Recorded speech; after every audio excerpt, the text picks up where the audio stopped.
What ingredient do you think immediately destroys a dish once it's in the food? For me it's lavender. I've tried several lavender-infused things, all of which felt overpowered and floral. I had a cake once that had fondant on the inside. I picked it off the outside, cut into the cake and was like, is this fondant on the inside? Took a bite and yep, it was. Tossed it and saw other people were doing the same thing. Liquid smoke, just keep it away from me. Rose water. I got nothing. I'm culinarily promiscuous. I like it all. Fennel, canned mushrooms, cilantro. It's in my DNA, I can't help it. Pensive face. Too much time really fucks up a dish beyond repair. Truffle oil, anise, raisins. A heavy hand when adding salt to the meal, get ready to pucker up. The recipe calls for a dash of salt and your hand gives in when adding the ingredient to the cooking process. A hair. Prove me wrong. Prove me. To all the non-weed smokers. Could you have a partner who smokes daily and doesn't consider quitting? Probably not. Not in the they should quit for me sense. It's their business, not mine. But we probably aren't a great match for each other. As a weed smoker I could not. I'd say no. If they can't even fathom quitting and they have to do it daily, it feels like an addiction, and I don't want to deal with that. Plus I hate the smell. That's a pretty big deal now that I think about it. Hard pass. Hell no. My partner is a daily weed smoker. I wouldn't consider myself one as I barely ever do it or just not at all. Only to help me sleep when I want to and that's it. Having a partner who smokes, for me at least, isn't an issue. No. But this is due to weed rising my anxiety to unbelievable levels. I would not seek out a weed smoker to date in the first place. So, what is a subtle sign of intelligence? They usually know the limits of their intelligence. The ability to shut up and listen. Curiosity. Changing your opinion when you educate yourself. A subtle sign of intelligence. The ability to recognize when they might be wrong.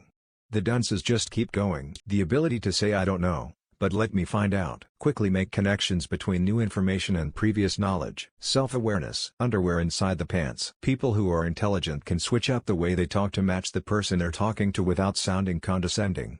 They listen to how others learn and explain it in that person's language of understanding. Admitting you don't know everything. Being open-minded. Asking interesting questions. Going on Reddit. Right? Right, guys? I mean, please. When someone doesn't only understand a difficult concept but they can also explain it so others understand it. Have you ever listened to a person talk for less than a minute and known you weren't going to get along with that person? What did they say? It isn't so much what they say, it's how they say it.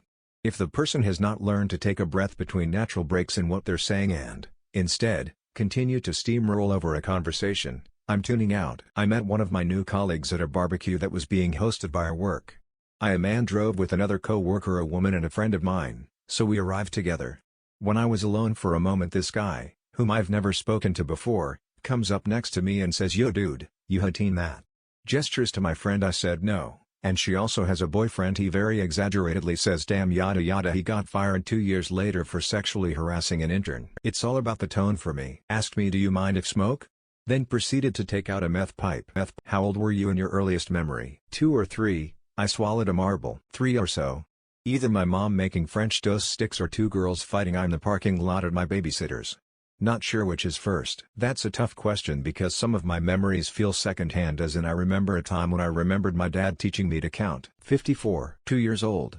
A trauma. Drunk dad getting angry at mom and throwing a glass of water on her face in the middle of the night when I was sleeping next to her. I don't know how old I was, maybe like 2 or 3. Like 3 or 4. 3. I remember holding my mother's hand on my way to my first official day at school. I can just remember some things on the way and the feeling of being alone without my mother. 3. I was running back forth in my hallway telling my mom to clap. She thought I was telling her crap. I was 5. At my birthday party.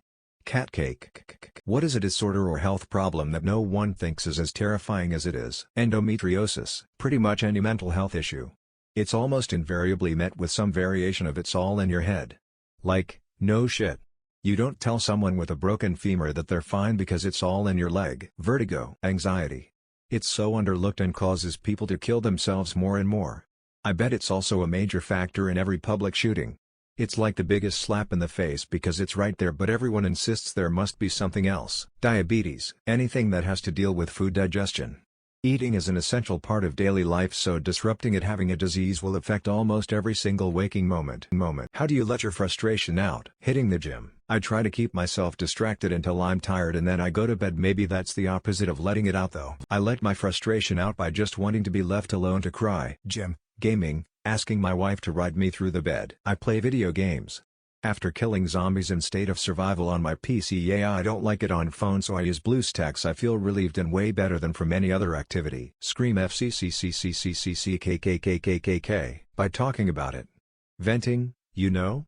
Because your brain is like a house, if you don't vent it's gonna get rotten. Violent moshing while listening to deathcore death metal. Needle felting, you make cute little soft dolls and such by getting a little lump of fluffy wool and stabbing IT mercilessly until IT submits to your will. I eat extra food and play video games. 100 by crying. Lifting heavy ass weights. How do you define success, at least for yourself? Have you reached it? Being content with your situation. And yes, I have. Being 100 independent and debt-free. Which I have been for about 3 years now. At least until I have to buy another vehicle, and hopefully I never have to buy another house again. At my age, success is having regular bowel movements. It's impossible to reach something you don't move towards. Success for me is being in a job, location, and relationship I can stand being in for longer than a year. I'm 32 and haven't reached it yet. How happy I am and how happy those around me are. Being able to go home at the end of the day, look at yourself in the mirror and be proud of where you are. Look back. If I'm exactly where you were a year ago, I've succeeded at nothing. Small movements can lead to big changes. As long as it's forward movement, I'm pretty happy. What is a bedroom decoration that makes somebody unattractive? Are Scarface posters still a thing? A blue 55-gallon barrel in the corner. If you're a guy and you have too many posters of bikini-clad women on your walls, that's a huge turn-off. Live, laugh, love. A tasteful arrangement of cum socks. Not necessarily decor but a messy room, like trash, clothes everywhere, etc. Live, laugh, love type shit. Fluorescent lights. It makes everyone unattractive. Have their own initials as a picture on the wall, smiley face. Pictures of their ex. A doll that suspiciously looks like your mother. Confederate flag. A rug without roads. Handlebars on the headboard. Live laugh love sign. A painting of Santa Claus near the door. I'm a victim of that. Even worse, the bedroom walls were baby blue. Introvert people. What are some annoyingness extrovert people do? Energy vampirism. Inviting people from other social circles unannounced. Why are you so quiet? I don't know. Why are you so loud? Asking if I'm mad because I haven't said anything. Majority of the time I'm listening or just have nothing to say. Quiet does not equal mad. And, thinking about nothing is a thing. Hey guys, I think I'm gonna go and order an Uber. Nah dude, no need to call an Uber. I'll be leaving soon, don't worry. 50 minutes go by of said person being engaged in conversations and having fun while I'm browsing Reddit. Hey, so it's pretty late, I'm gonna call an Uber now. No dude, I can drive you, like 10 minutes max. And so it repeats. Talk constantly without saying anything. Yo, why are you always so quiet? Added lol, how am I getting more upvotes than the original post? Always calling instead of texting. Disrespect boundaries of an introvert thinking I can change you. What did you think only rich people could afford until you realized you were just broke growing up? Crayola, you knew if you were a Rose Art kid. Orange juice. As a kid, I vowed to be able to afford as much orange juice as I wanted when I got older. Started working in high school and used my first paycheck to buy a gallon of orange juice. I drank it all in one day and got horrible diarrhea. I will just say that I still feel really guilty buying new clothes or going out to eat things at the book fair. You could probably buy a good hoard of stuff from the book fair for $30–50 looking back. I was given $7 one year to buy something and I couldn't afford a book. Going to the movies. Soda. We never had it in our house. Over at my best friend's house they had cases of it in their garage. You could drink it like water when you were over there. A 2-story house. If you had stairs you were rich. What childish thing do you still do and don't plan on ever stopping? Run upstairs on all fours. That and running full speed down a hallway after turning off the lights. I'm 37. I have a pretty active imagination and sense of wonder. Swing on swing sets lol. Avoiding stepping on sidewalk lines cracks. Laughing when someone says doo-doo and a. Video games and anime. Like 90 of the people who say they are childish wastes of time spend equally if not more time watching mindless TV shows. Decompression time is decompression time. I like what I like. I still sing little songs to myself, replacing some of the words with ass or butt. Hug my stuffed animal. Make that's what she said jokes. They'll never stop being funny to me. Wearing funny socks, they make me happy. I rock the fuck out of air guitar. Laughing at farts. Farts will never not be funny. What are some things we shouldn't normalize? Bashing a person's hobbies interests, so long as they're not actively harming others while indulging in such interests. Working way beyond your capacity, especially if you're just an employee and work for an hourly wage rather than the survival or success of your own company. Unhealthy habits like pulling all-nighters to write an essay that's due the next day. Hustle culture. We aren't born just to work and die. People need to normalize taking breaks and prioritizing their health, family and personal time, voting for mentally incapable leaders, parents exposing their child on social media. Spontaneous post is okay, but using them for money clout and require them to be part of every scripted videos is totally not right. They should enjoy their private lives. What child-friendly movie left you traumatized? The Fox and the Hound, fucking Bambi. My mom died and I watched that movie a few months after and nobody told me Bambi's mom died. That part of the Brave Little Toaster where the AC window unit dies a fiery death. The Land Before Time, specifically the fight between Littlefoot's mom and the Sharptooth. The Bridge to Terabithia. Watership Down, My Girl. When Vada starts crying about how he needs his glasses, it gets me every time. E.T., Pinocchio 1940, Watership Down.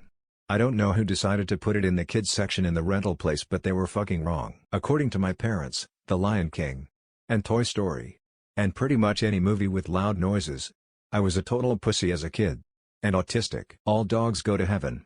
The "you can never come back" scene gave me nightmares. How do you feel about mint chocolate chip ice cream? It's amazing. One of the best flavors. Now I want some. Breyer's mint chip is the shit. Plus, since mint is good for tummies, I sometimes claim I'm eating it for medicinal purposes. I spent most of my life thinking that people who liked it were weird. Mint? And ice cream? Together? No, I wouldn't even consider trying it. But I ended up trying it a few years ago and now it's my favorite. I don't like it. Ice cream is already cold and then the extra feeling of coolness from the mint is overbearing for me. As soon as I read this question, I started craving mint chocolate chip ice cream. I love it and haven't had it in a while. I'll have to pick some up this weekend. I don't like it at all, but it is a personal opinion, especially because I don't like mint. It's very strong for me. I really don't like it. Gross. Love it. If you had one wish, what would it be? I would wish to spend some memorable moments with my mom again. I wish I was a little bit taller. Good health for everyone. Being chronically ill for the last 23 years puts things into perspective. Go back in time, to when I was born and live again.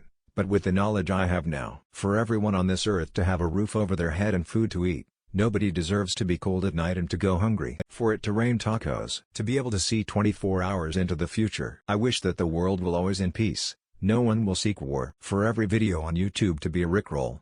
Every video, devilish face. To be a kid again with my mind still in the future. I wish my mental illnesses would disappear forever. The power to create any and everything I desire without needing detailed knowledge about it. To take everyone's pain away and replace it with love.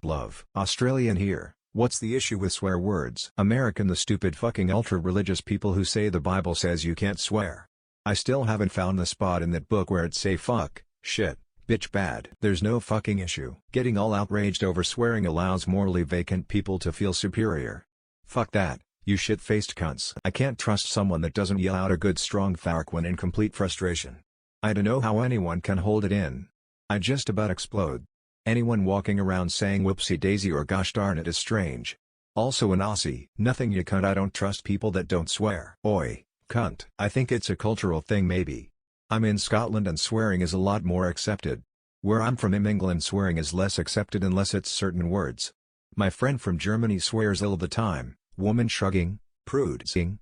What are some workplace red flags that scream don't work here? Everyone you meet has been working there less than 2 years and it isn't a startup. If all of the other employees look sullen and depressed.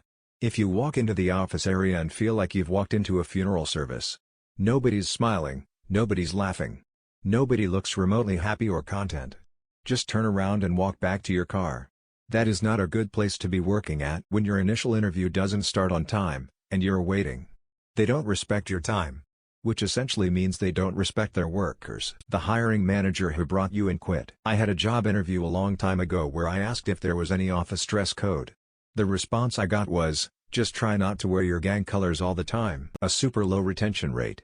Any place that's had multiple managers over a short period of time is a red flag. Atheists or religious people open to conversation. What are some things about a certain religion that, while they mean well, do you think are harmful? When they try to save you from going to hell simply because they think you're a goner. I also don't like the fact that they think those who don't have a religion or different beliefs have no morals. Since how could we without a religion? Like come on, use your brain, man. It's called using rational and just being an okay person not wanting to do anything bad. Using fear as a weapon for manipulation. Fear of hell, to be more specific. Especially for kids. Like, if you act naughty, you'll spend all eternity burning in hell. Believe what you want, But stop trying to apply your religious moral standards to anyone but yourself. What fact are you just tired of explaining to people? You shouldn't fully drain batteries to make them last longer. That was old info that only applied to NiCad and not modern lithium batteries or NIM. The difference between type 1 and 2 diabetes, two completely different diseases, being a healthcare worker and sometimes even having to explain it to my coworkers, is tiring. Antibiotics will not help your virus. Even if you feel really crappy. Ibuprofen and Motrin are the same thing. Why the hell will no one believe that? They always insist on looking it up and Google never fails me, so they just kinda glare at me. Apostrophes don't make words plural. I need their effing identification information because we are at a bank. I don't care who you say you aren't the person you're claiming to be until I have proof. You can't just walk into the bank, ask for $10K and not expect to be verified. Stop giving me a hard time for protecting your money for you.